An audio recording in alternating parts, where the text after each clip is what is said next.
فاعوذ باللہ من الشیطان الرجیم بسم اللہ الرحمن الرحیم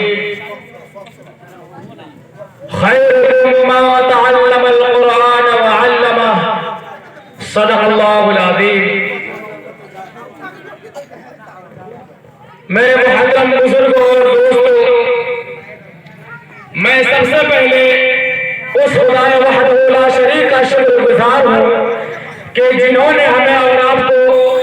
اس بابرکت مجلس میں شرکت کرنے کی توفیق عنایت فرمائی۔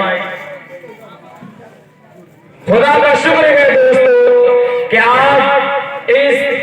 گیری ٹولہ مٹیروا میں قاری نسیم صاحب نے ایک ایسی اصلاح معاشرہ منعقد کی ہے جہاں صرف اور صرف شفقت و محبت، امن و تہذیب، قرآن و حدیث اور صداقت و حقانیت کا پیغام دیا جائے گا، جس میں علاقے کے علماء کرام تشریف لا کر اپنے مخصوص خطابات سے ہم سب کو سرفراز کریں گے۔ میرے دوستوں، بڑی ناشکری ہوگی اگر میں ان حضرات کا شکریہ ادا نہ کروں کہ جنہوں نے اس مجلس کو سجانے میں، منعقد کرنے میں بڑی جدوجہد اور کوششیں کی ہوگی اور اس اجلاس کو بارآور کرنے میں بڑی فکر و تدبر سے کام لیا۔ میں بالخصوص قاری نسیم صاحب کو مبارکباد پیش کرتا ہوں کہ جن کے بارے میں اگر یوں کہا جائے کہ جب حوصلے بلند ہو کامل ہو شوق بھی، کہ جب حوصلے بلند ہو کامل ہو شوق بھی، وہ کون سا کام ہے جو انسان نہ کر سکے،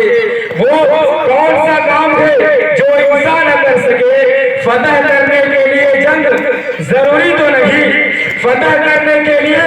جنگ ضروری تو نہیں، حسن اخلاق بھی انسان کو جھکا دیتے ہیں۔ تو آئیے میرے دوستو، اب میں اس بابرکت مجلس کا ایک ایسی کتاب سے آغاز کرنے جا رہا ہوں۔ اس کتاب کو نازل فرمایا اس اللہ نے جس نے چاند بھی بنایا، جو سورج بھی بناتا ہے اور کائنات کے نظام کو بھی چلاتا ہے۔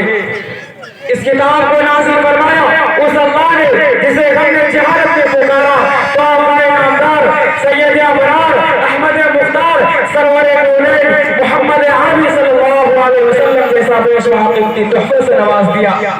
اور اس کتاب کو زمین پر لانے والا حضرت جبرائیل اور جس پر اتارا گیا وہ محمد، اور وہ محمد جو تعالت والے، اچھی خصلتوں والے،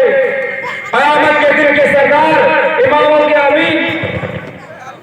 جو اٹھے تو آسمان کو بلندی مل جائے، جو بیٹھے تو دھرتی کو سکون مل جائے، جو مسکرا دے تو ستارے چمکنے لگے۔ اس کتاب کو نازل فرمایا ایسے اس پر جو جس کے غصے سے جہنم ابلنے لگے، جو بیٹھے تو دھرتی کو سکون مل جائے۔ تو آئیے میرے دوستو، میں اس کلام مقدس کا آغاز، اس کلام مقدس سے اس بابرکت مجلس کا آغاز کرتے ہیں۔ تو میں قاری صاحب کو شعر کے ساتھ دعوت اشتیاق دیتا ہوں کہ اللہ کا فرمان مٹاوے نہ مٹے گا، اللہ کا قرآن مٹاوے نہ مٹے گا، اتنا بڑو قرآن، اتنا بڑو قرآن کہ دشمن مل کے اٹھے دنیا سے مسلمان مٹاوے نہ مٹے گا۔ میں قاری یاسین صلی اللہ علیہ وسلم سے درخواست کرتا ہوں کہ وہ آئے اور اپنی تلاوت کلام اللہ سے ہم سامعین کے دلوں کو مجلہ و مصفح فرمائے، موصوف داعش بنائے اور تلاوت کلام اللہ پیش کرے۔